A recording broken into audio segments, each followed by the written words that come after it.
don't block the path of inquiry. Don't lay down rules that make it impossible for people to ask important questions.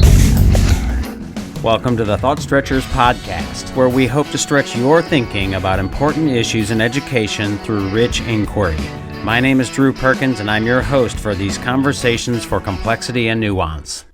Hello again, and thanks for tuning in. For those of you who are first-time listeners, I welcome you.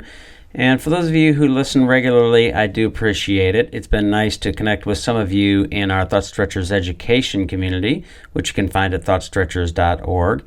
And I certainly invite any and all of you to join me there.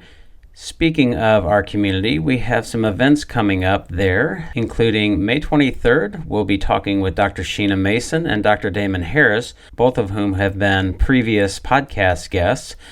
The topic of that discussion, and we hope you will join us and participate, is anti-racism in education, pondering the question, how should we think about race, racism, and anti-racism in education? And then on May 25th, we'll be talking with Kath Murdoch. The topic of that will be a journey through the landscape of inquiry with Kath Murdoch. And of course, our Thought Stretchers Education PBL Grow 24 Summer Conference, which we're holding in Louisville, Kentucky, June 24th through 26th, is open for registration. Space is filling up and time is running out for registration for that. So I do urge you to go to our website, which is wegrowteachers.com. You can find the registration information there. And of course, you can always email me with any questions at drew@thoughtstretchers.org. Speaking of project-based learning, we have a new workshop that I'd like to share, which is AI-powered PBL. And there's a blog piece that we have just published that goes along with it. That is 3 AI prompt strategies to support PBL design and planning. So if you're interested in project-based learning, we have lots of ways to help you learn, including those blog pieces, our workshops, both online and on-site. And we also have an online course called PBL On Demand. And we also have, of course, our PBL Grow 24 event. And of course, we offer workshops on inquiry, differentiated instruction, and a host of other pedagogical topics. So again, those websites are wegrowteachers.com and thoughtstretchers.org. Take a look, share, and let me know if you have any questions. In this episode, I spoke with Joshalyn Hickey-Johnson, who's the author of a children's book titled Susie Clark, The Bravest Girl You've Ever Seen. This is a story about a girl who in 1868 was the center of school desegregation in Iowa. That's right, I said 1868, not 19.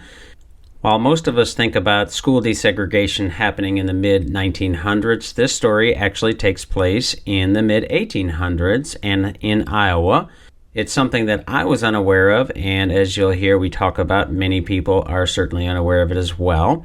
The picture book does a really good job of telling a story and talking about the struggle and some of the complexities and dynamics at play. And I think it's a really important and useful story and book if you are interested in helping develop some competencies and understandings around the history of this country. I do want to apologize because we had some technical problems, and you'll hear about 40 or so minutes into the recording we were interrupted and had to revisit the end of our conversation at a later date, which we did, and Joshalyn was gracious enough to do that.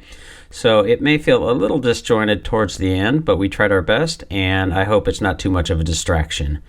And here's that conversation with Joshalyn.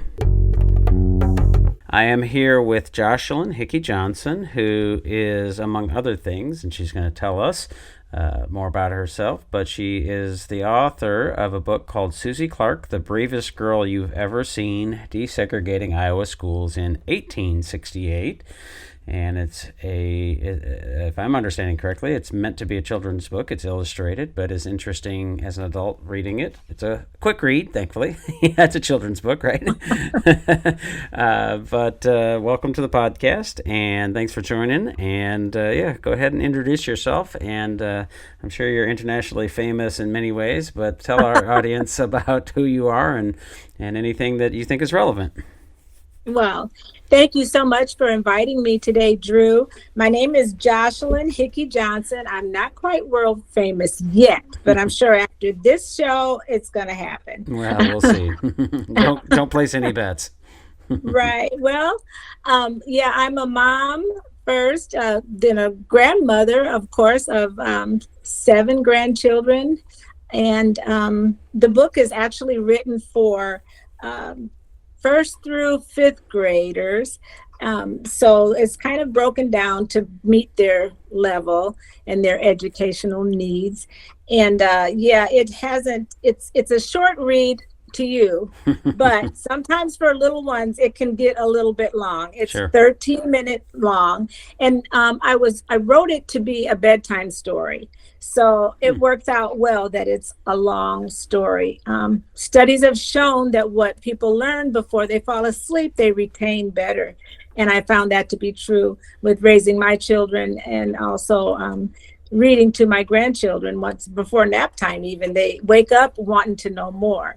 So that's one good thing about this book, especially because it talks about racial history and some injustices. It's really good for parents and grandparents, or even older siblings, to have time to bring up some dialogue that comes up in the book. So I know you said it was a short read, but yeah, Short it's read meant for to me. be yes. If you see your kids nodding off while you're reading it, that's a good sign. Okay. And what's your background? How did you, I guess, come to this? I mean, but more so, like, what's your background, and maybe what was relevant in your background to creating such a book? Well, I started out, I worked in a factory for 30 years, and I retired with a good pension, and I was a member of a union. And so I did a non-traditional job that most women didn't do. I was probably one of the first women to work at my workplace. While I did that for 30 years, I was raising children. And so after I retired, there came an opportunity for me to write a story, a children's book, because I wanted to get this story out. I wanted a book that features a family like mine that I grew up in, which was a biracial family. So I wrote my first book called Good Morning Lovey, which used the story of my own personal children's story. And I made the characters, the mother's white, the father's black, and the children are biracial. And that's it. There was no talk of race in the book. It just told the story of a little girl who was excited to go to her first day of preschool. And the idea of the book was just to show the family as one because of some personal experiences that I had as a young woman. I was at a doctor's office one time. My brother had been put on a ventilator. Actually, we were in the hospital. And I remember the nurse, our whole family was there because of this traumatic event. And I remember the nurse coming in out of ICU, and she said, "We just want the Hickey family. You can come in now and see, your brother." So everyone in the room got up because we were all the Hickey family, some black, some white. And the nurse said, "No, no, no, no, just the Hickey family," assuming that they couldn't both be one family. So that struck me, and I wanted to get that first book out. And it was a big hit here in our local community. Like I said, we are the most diverse counties in the state of Iowa. So there's a lot of Black people in Iowa, and more white people have Black people in their families now. And more white people are understanding things that happen to Black people now. So the book was a big hit. Then I put out a second book, same deal. And this one was called Travis, It's Not Your Birthday. A story about a little boy who didn't understand that everybody else's birthday is their very own, and it's not your birthday, Travis.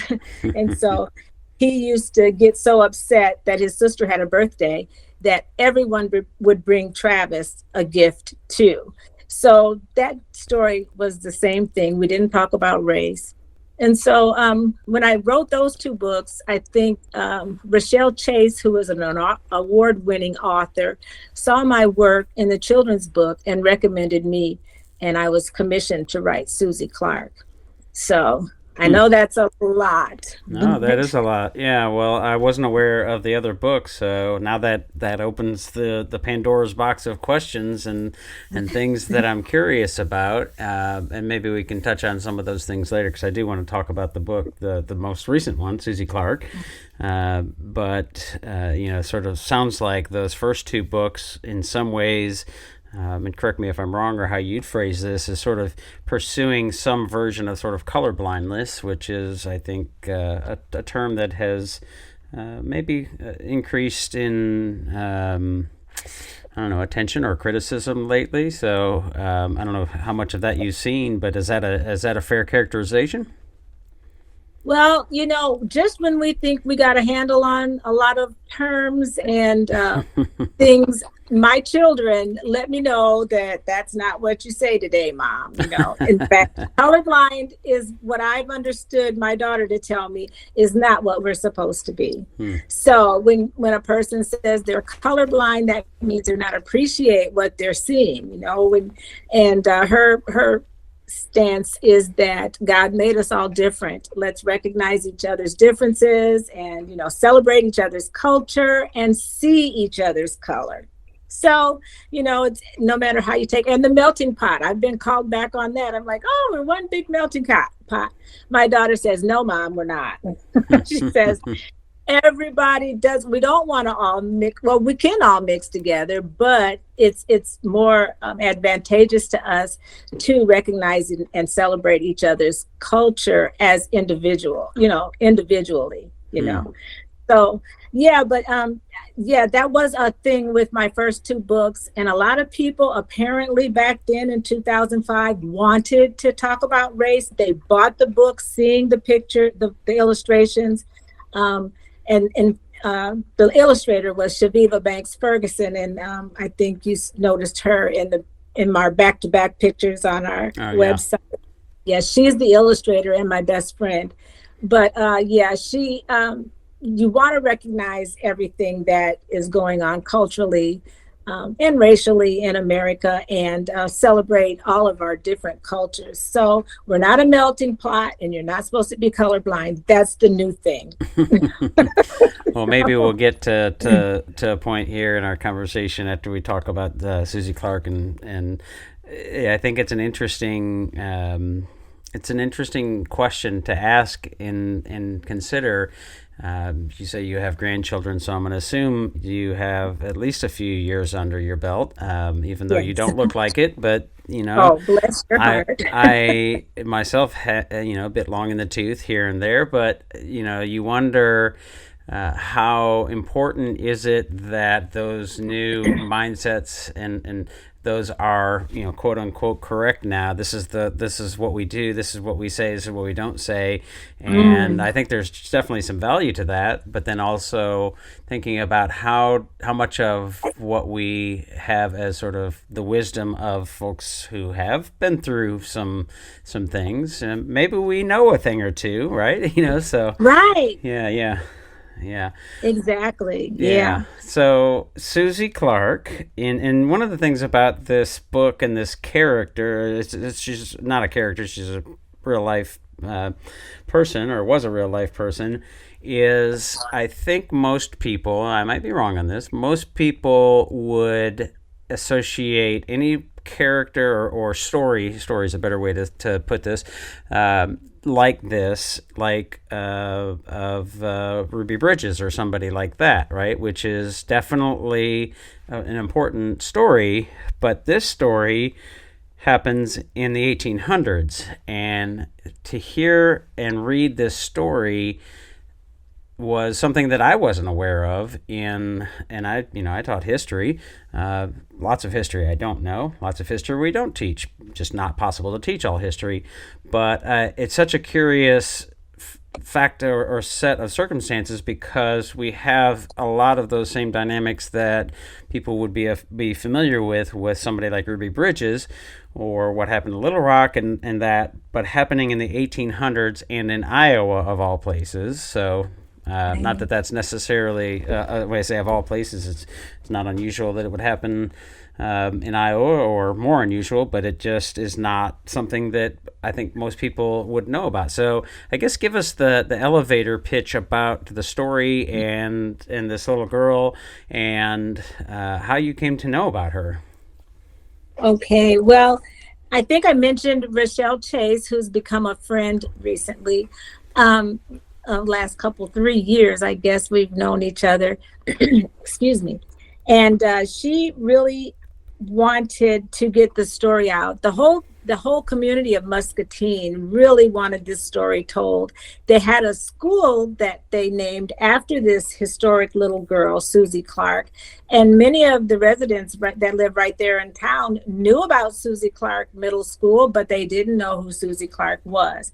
So their goal was to get this story told after it was uncovered, we'll have to guess several reasons, and racism being one of them. Perhaps that they didn't want to give a Black person that much clout. Her father was an ambassador to Haiti, I believe, and at that time, and all of the history was hidden. The house that they originally lived in Muscatine, Iowa, had a fire. And this was back at, I don't know, I suppose it was probably in the 1850s, and they had to rebuild.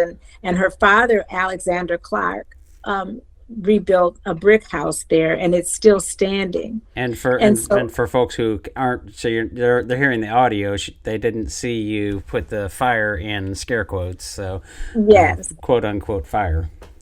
A quote unquote fire. We don't know the origins of it, but we do know what time it was, and we can speculate. So a lot of records may have gotten lost in that fire initially, and then there were 3 Clark children, and they all grew up and married, but their children were deceased, or either they didn't have children. So the story just got hidden, and there were 2 women, and I'm sorry I can't come up with their names right now. I should have had that ready, but they nagged the city council and the people of Muscatine to get this history told. And there's a man that moved in the house and found some extra records, and so it got to be out in more mainstream. And so that's when they decided that they wanted the namesake of this school. They wanted to have a story written about her to put Muscatine and this history on the map. And you mentioned Ruby Bridges. Susie Clark's case was cited in the Ruby Bridges decision. So yeah, she's very important, and really her story needed to be told. Yeah. So and I was just happy to be commissioned to write the book. Yeah. So what is the sort of crux of the story? Because I'm sure you can tell it. You have told it better than I. You've written a book about it.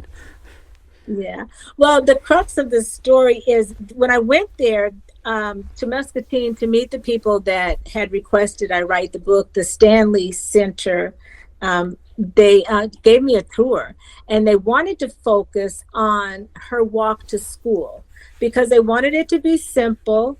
It's for, first through 5th graders, so they didn't want to complicate it too much. So we started out with that walk to school.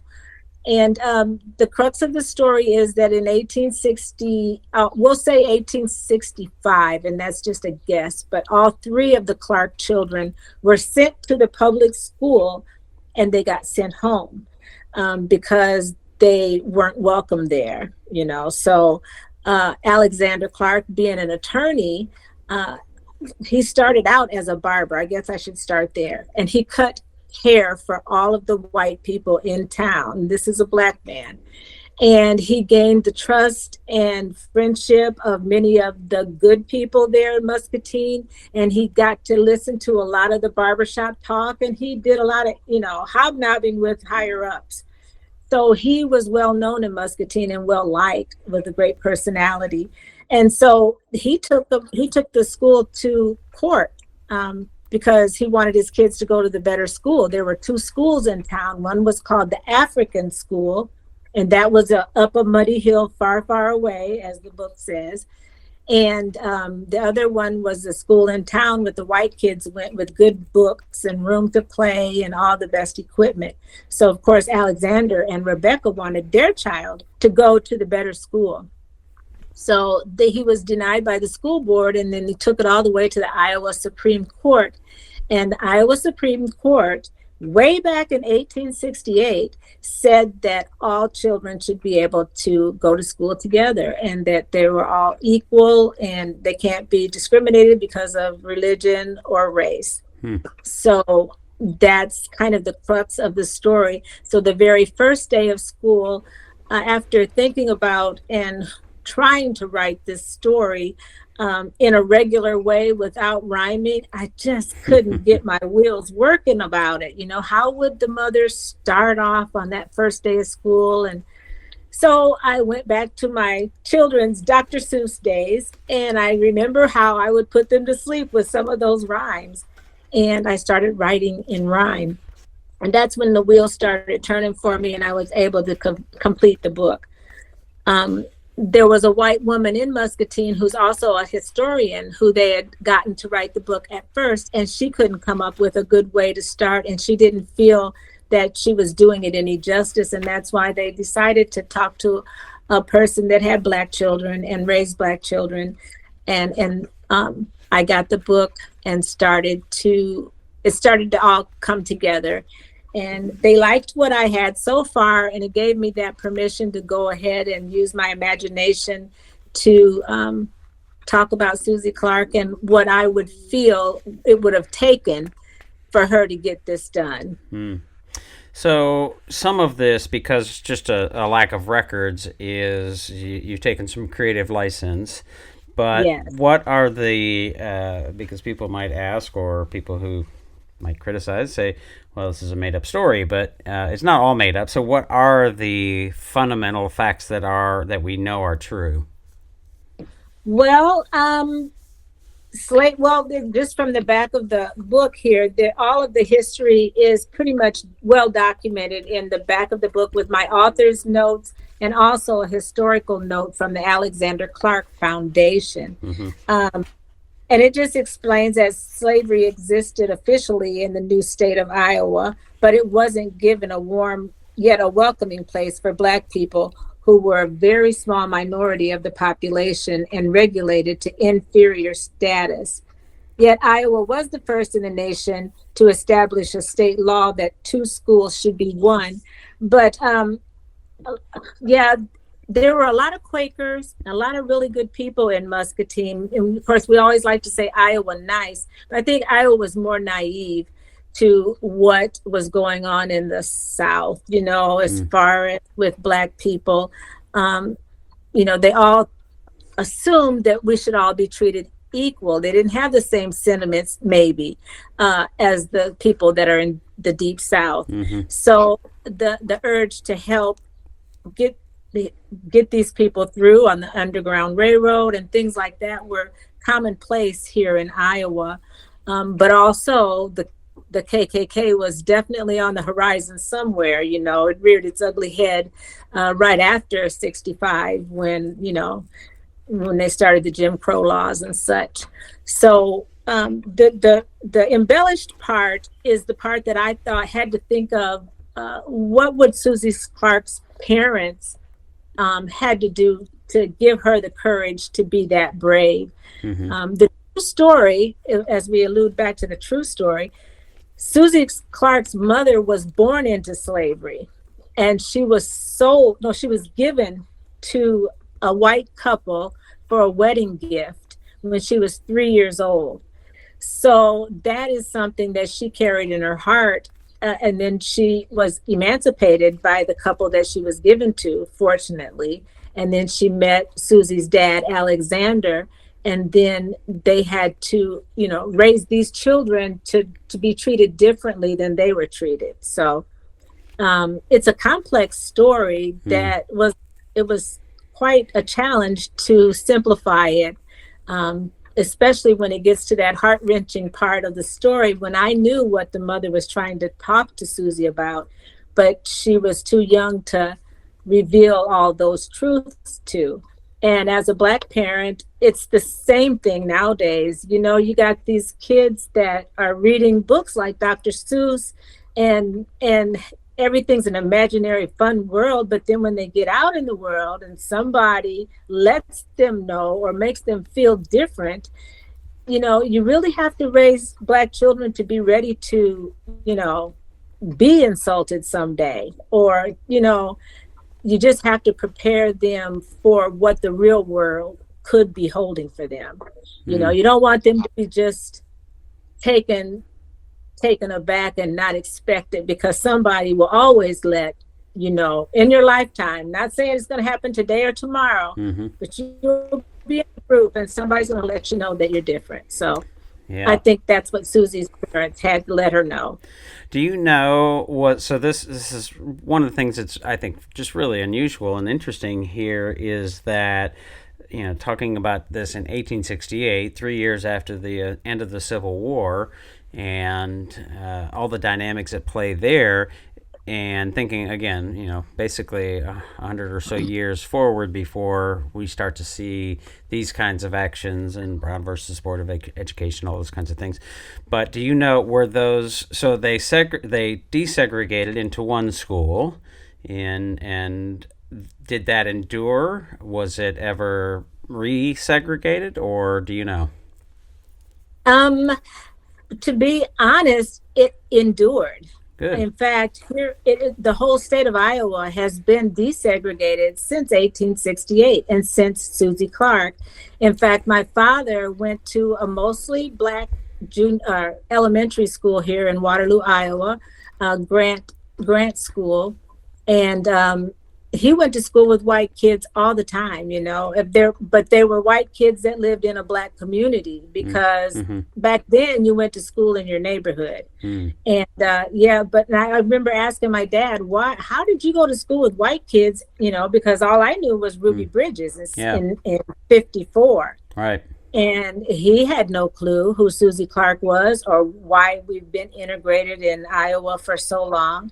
And so it was something that was quite big news for me to learn as well. This is the little girl that really basically changed the way we live here in Iowa about 90 years before the rest of the country. Yeah, I'd be curious to know if it happened in any other states. I grew up in Michigan, and in Southwest Michigan, in a little pig farming community. I graduated with 89, and probably not all that dissimilar from the town in the book, and maybe even Waterloo where you live. But one of the things that I have come to realize, I think, in adulthood, just because it wasn't anything I really thought about at that point, was we were very segregated. I went to school with, a lot of kids who were racialized Black and, white, and, certainly I think we were more, there were more racialized white kids than Black kids, but it was fairly even, I would guess. You didn't have one or two, you had quite a bit. Many of them, friends, playing as little kids would, and playing with G.I. Joes or, Stretch Armstrongs or whatever we were playing, right? And growing up around a diverse set of people. And growing into adulthood and living in Kentucky. I've lived in Texas and lived in other places, but certainly I wonder how important that was for my outlook and the way that I think about race and racism and diversity and just those kinds of issues. And it sounds like maybe that was something that you experienced too. And I'm curious if you've seen those distinctions and have thought about how that plays out in good ways and maybe even bad ways. Well, to be clear, I'm biracial, and I have half white family and half Black family. I have white family that will never understand anything about the Black side of my family because they don't have to experience. It's nothing that affects them on a daily basis, So I do think that your life experiences can really make a big difference on, because you'll see, if you have Black friends that are close to you, you'll see some of the things that they go through, and you'll then say, oh wow, that I didn't know you had to deal with that, you know. And like I said, there's more integrated families now, and I say since the summer of 2020 with George Floyd's death, a lot of people had that reckoning, like, wow, this really does happen. It's really true. And not that a lot of people didn't know, but like I said, it just didn't affect white people. You may have to tell your son to put both hands on the handlebar, but in the back of your mind, if you know your son is 6'4" and you add a couple shades of color to that son, it all becomes a whole nother story. So, and another way you have to prepare, your children for the real world, because everybody doesn't look at a little Black boy that like they look at a little white boy. And studies have shown that a lot of teachers, and if they're white teachers, they don't identify with that little Black boy as a son like they would a little white boy. So these are just studies that have been shown to be true. And if you really face America in a real clear light, you understand that these things are systematic, and sometimes they just happen to fall on your day. And it could be the day that, you're not going to be doing well at the end of the day because of somebody's prejudgment of you.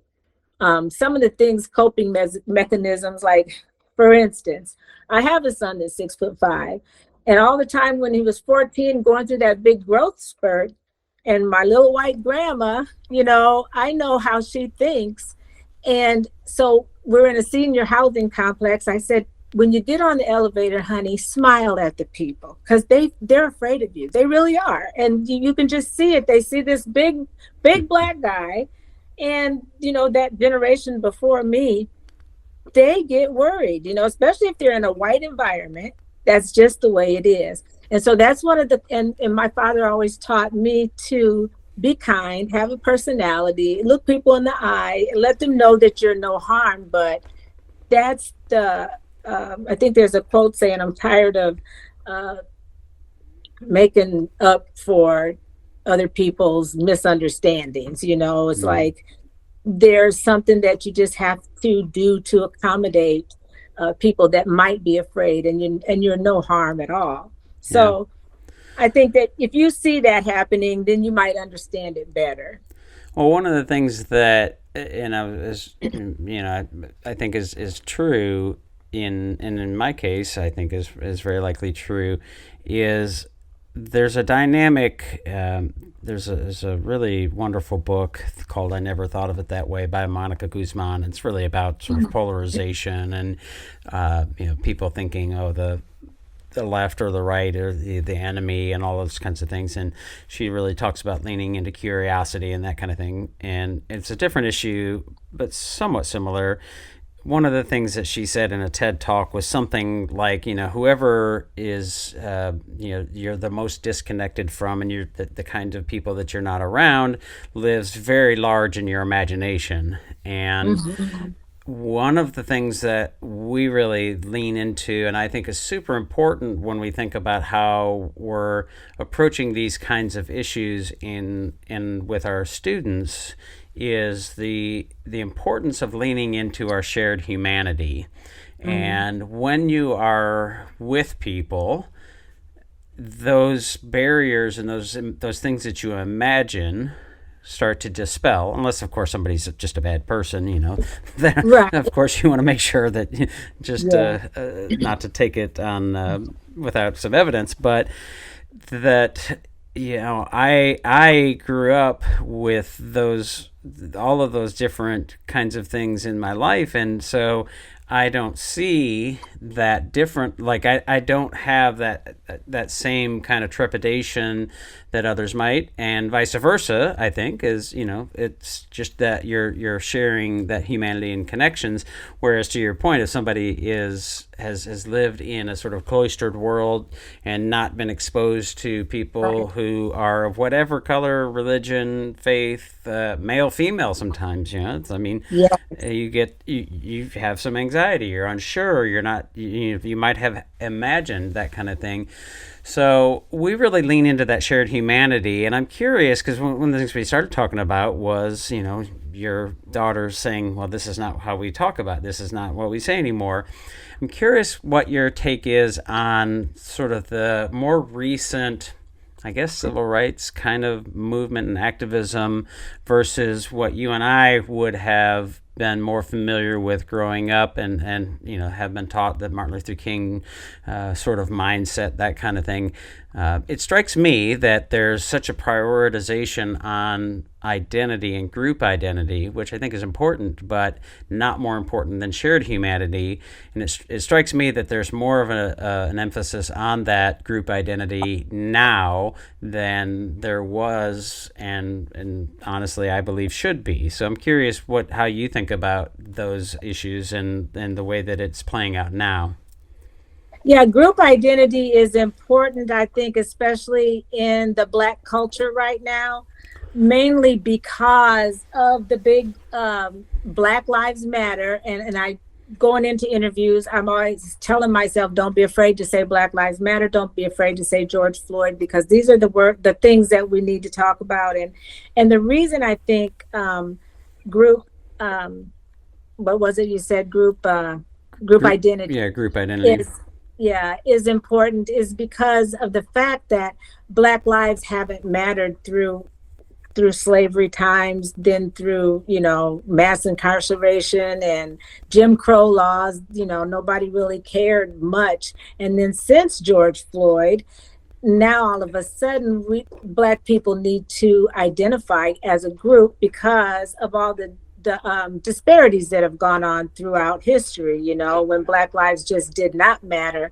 And of course, that is what I think your question was, is group identity important? And actually, yes, I think it is, especially when it comes to Black people and the injustices that have been dealt, throughout history. Although there have been a lot of strides that we're real happy about. But in fact, the fact that Susie Clark did this almost 100 years before Ruby Bridges can actually kind of tell you what progress was made in that area. I mean, how long does it take? Progress doesn't, the grandmother in the book says, progress will take time. It doesn't happen overnight. But even her, I'm sure she didn't even think it would take almost 100 years to get what Susie kickstarted up and running. So yeah, there are certain things that just are just associated with Black people and Black lives. So group identity is definitely, I feel, important, and it's important for all good people to stick together. Maybe, all good people, basically, especially in that effort to keep Black lives in the forefront, and understanding that America was built on a lot of Black labor and a lot of Black contributions. So as a group, I think that it's important that all good people, no matter your race, stand up for what's right. Yeah. So, and to be clear, I don't want to imply that group identity is not important, because I do think it is. The question for me is, where do we rank it? To me, our shared humanity is top and should be something that we prioritize. And I think sometimes some of the newer activism tends to put group identity above shared humanity in some ways. Group humanity. Yeah, I can see that being a sticky point. We all do want to stick together. We all are. In fact, are you familiar with Jane Elliott? Yes. The lady that did the Blue Eyes, Brown Eyes. That's her thing. She basically, she brought me to tears one day when I introduced myself to her. I got an interview with her, and I gave her my Travis, It's Not Your Birthday book and I signed it for her and gave it to her. And I gave her the spiel. This book is about a biracial family, and race isn't mentioned. It's only bonded by love, like all families. And she said, don't ever call yourself biracial again. And I'm like, what? Because that's why I wrote the book, because I wanted everybody to see that we are humanity. That's black and white, we're all together. This is it. Sure. She said, quit using 17th century language in the 21st century. She's on the premise that we're all the same, to your point, group humanity. Unless one of your parents was an alien, then you are not biracial. So I'm like, okay, that's all good and cool and wonderful, but how are you going to change the mindset of the whole country to know what you're talking about? She suggests that we all come from Africa, which most people understand and know because of the genome, Eve syndrome.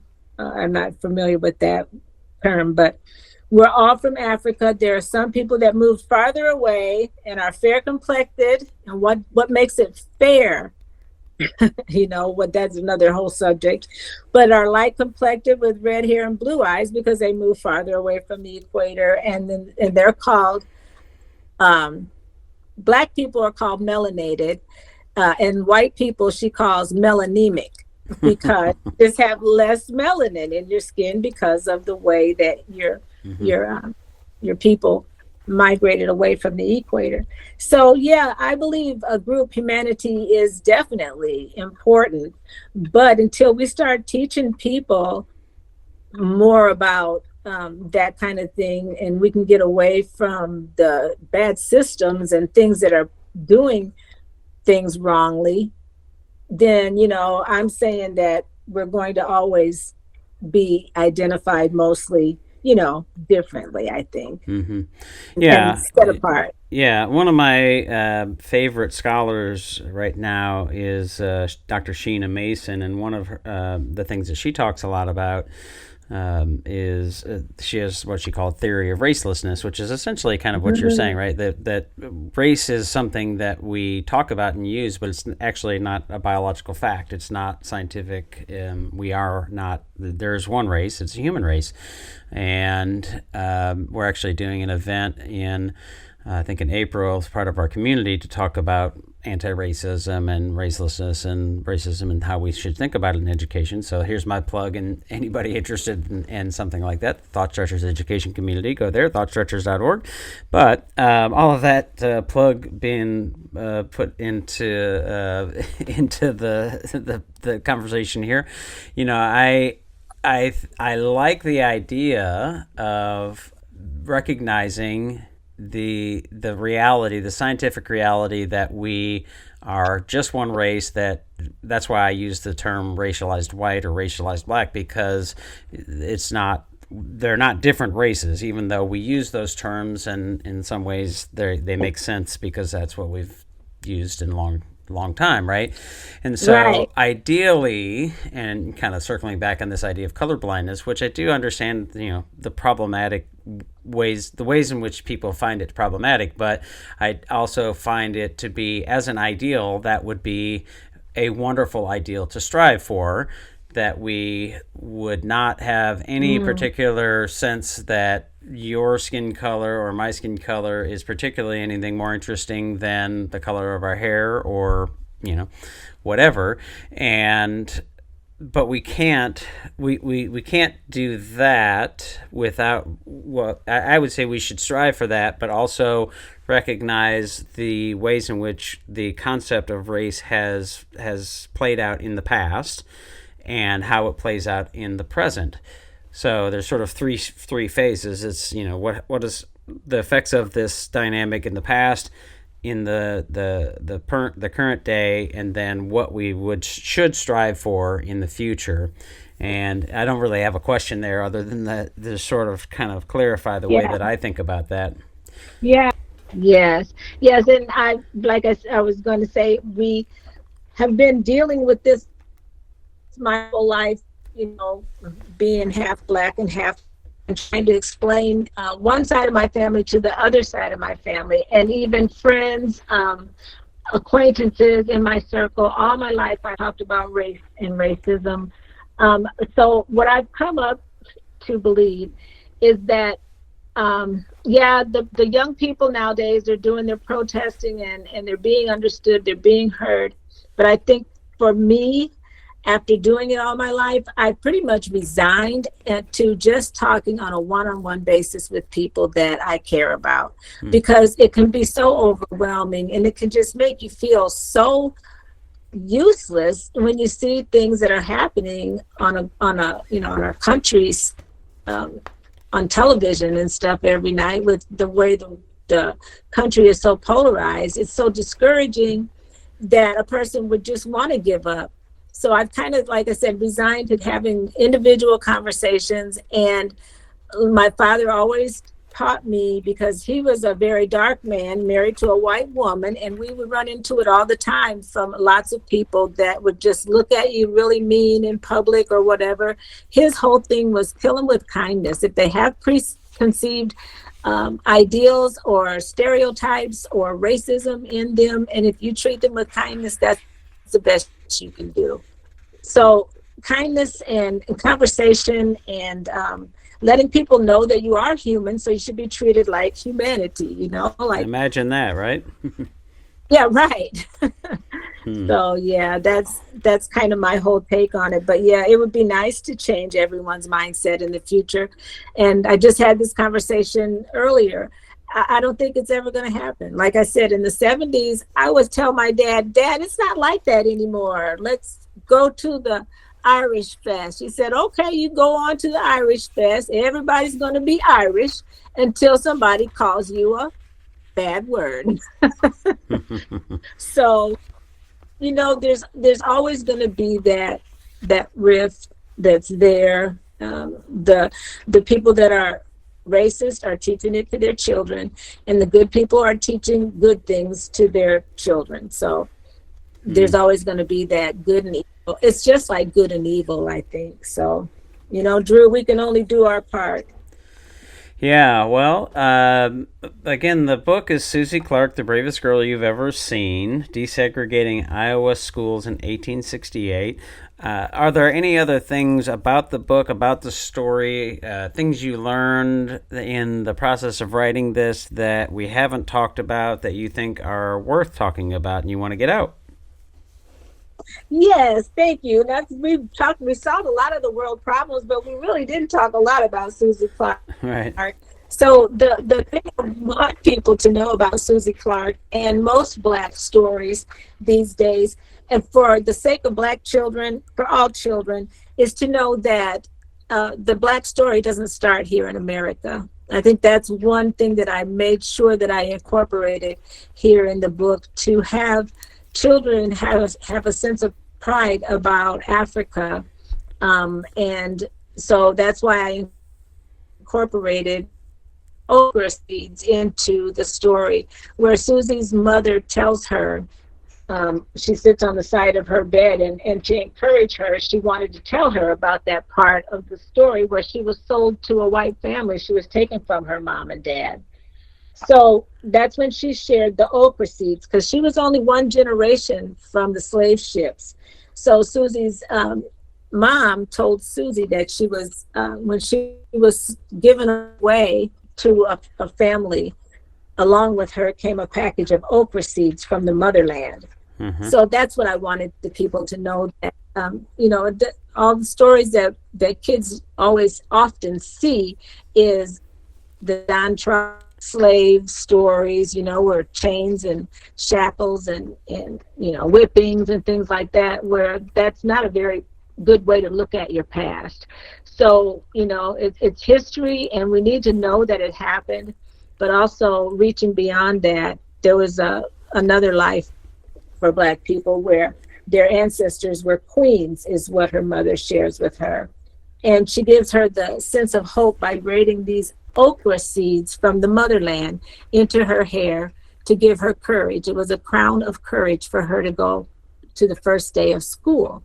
So that's what I really want people to understand, is that families have to, that's why there's a such thing as Black girl magic. And it's a Black thing, because there are some things that have to be taught to Black children to give them a sense of pride, that's not just started in the South with slavery. Have you seen, has the book made its way into classrooms, that you've been able to, I guess, get any feedback or sort of anecdotal stories or anything like that yet? Well, yes, we've had a couple of focus groups, and a lot. It's been written in Spanish now, so that's really encouraging. And there's also a workbook that goes along with the Susie Clark story for teachers to give to their children. We haven't really gotten them plugged in directly with the schools yet, but I've gone to several schools to read the story. Well, I'm back here with Joshalyn, and we're going to try to resume our conversation after a disconnection and an tech issue on my part. But I had asked Joshalyn if she had seen the evidence of the book being used in classrooms and what that might look like. And she had started to tell me, but then the recording dropped. So she has graciously rejoined us and now is going to reprise that answer, at least part of it. I'm sure maybe some other thoughts as well. So what kind of evidence and what have you seen with the book being used in classrooms? Okay, well, thank you, Drew, for having me again and updating this broadcast. I think that the first focus group that while I was writing the book, actually I got to come to Muscatine and read it to a group of summer school students. And to see their reaction was really great, and to find out if they enjoyed the story. I could actually see their faces being attentive. And that was a big boost for me, actually, in completing the book, knowing that it was being well accepted by the age group it was meant for. And that's age 3 to 10-year-olds. But that's what they recommend it for. But I always think that 12, 13-year-olds can read to their younger siblings and also have some dialogue about race and discrimination and things like that as well. And then the second time I've seen it actually being practiced is here in Waterloo, Iowa. There's a Christian academy called Royal Legacy Christian Academy, and they have actually had the book read by me in the classroom and had the children interact. And also during their school program, they made a comparison of the old school, the African school that's referred to in the book, and the good school in town with nice room and books. So they made the new school, or the white school, all colorful and nice, and then they made a little styrofoam, the African school, which was shown that it was a lot different and older and tattered, and then they made the muddy trail and Papoose Creek, which is also mentioned in the book as a lot of other landmarks on her walk. So one other question that's come to mind before we do wrap up is I think we talked about this in the previous recording session. So this case of desegregation happened, nearly 100 years or something like that prior to what we would generally, most people think of as desegregation. How often, or I guess maybe a different way to ask this is, how many people do you think are aware of that? And I mean, I was not aware of it, and my guess is almost nobody is aware of it. And maybe I'm wrong about that, but is that your sense, that people are really surprised by that time difference? And is there any particular reason why that you're aware of? Well, yeah, it is pretty much flabbergasting to everyone. I was just at a big garage sale, and so I was walking around to some of the vendors, and just I don't know, one lady was selling bookmarks, and she came over and kind of we interacted, and the whole table, nobody knew about Susie Clark. They knew that our schools have been integrated in Iowa forever. Like I mentioned before, my dad in the 20s and 30s went to school with white kids. So, and nobody ever knew why. And everyone that I meet has no clue. So this is a very much untold story. And like I think we may have referred to in the other interview, that there was a fire. And we didn't know why there was a fire, but it was during the 1860s. So you can imagine that, there was a lot of civil unrest and racial tension during that time. And that could be one reason that the story hasn't been told. And also, Susan never had children, and Rebecca and her little brother, they didn't have children either, Alexander Jr. Oh, they did have children, but they died. Their children died young. And there was a flood in Cedar Rapids. So there are pictures of her, but nobody's found one. So if any of your listeners know of any photos that of her wedding or anything like that, they're being highly sought after. Yeah, it's really quite interesting because there are things that people say, well, you never learned about this, and I certainly have never. I had no idea that there was any desegregation in the 1800s, let alone said 1920s or some things like that. And now you're mentioning her as an adult, and now I'm wondering what else, what was her life to the extent that what was her life like as an adult? Was she successful in all of the things that you would hope?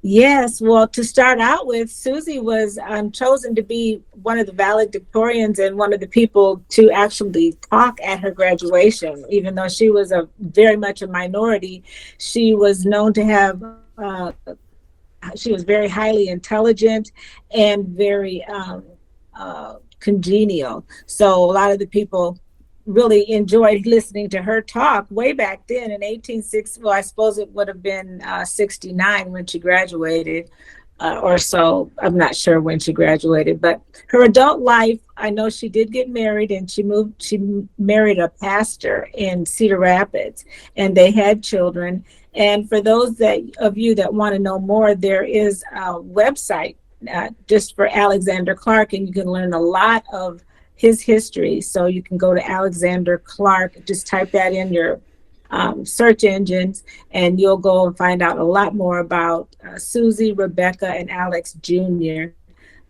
more than I'm able to tell you. Gotcha. Well, Joshalyn, again, thanks for your patience in rejoining and our technological issues. Are there other things that you want to share, especially links and places that folks should find the book, find you, find your other work, any of that kind of those kinds of things? Yes, for those who want to buy the book, we suggest you go to stanleycenter.org and search in their search bar Susie Clark. And everything will come up. You can actually read the ebook for free. Of course, it's there. Or you can choose to have me read the ebook. Just scroll down on that page, and there's a video of me reading the book there as well. And if you wanted to buy the hard copy, you can get 50% off at bookbaby.com. If you type in the keyword muscatine. So that's at BookBaby. Or we suggest that you go ahead and just purchase the book right there at the Stanley Center. You can get the book at half price. But if you go to Amazon or any of the big book dealers, then it's going to cost you double. So you don't want to do that. The goal is to get this story told. So yeah, it I thankfully was able to get a copy, and it's really well done. The illustrations and the colors and this is a really useful book, and I can imagine all kinds of elementary teachers and maybe even high school teachers. I could imagine ways in which you could use it as a social studies piece to use as a resource there. It's just a fascinating story. So I appreciate you telling it and creating the book and talking with me. And again, I hope folks didn't find this too disjointed with the different kinds of pieces. We'll put those links in the show notes. If you listen on Apple Podcasts or I think some of the other places, you'll have to click the link that says click to view the links and resources, and it'll take you to our website where you can see those things. Because I don't think the links always transfer into Apple Podcasts, but by all means, please check it out. And we'll try to remember to put that access code for as long as it is good. And thanks so much, Joshalyn. I really appreciate it. Thank you so much, Drew. What we need to do is spend enough time together that we can start to translate our ideas into each other's language and include one another in this community of inquiry. And that is the work of love.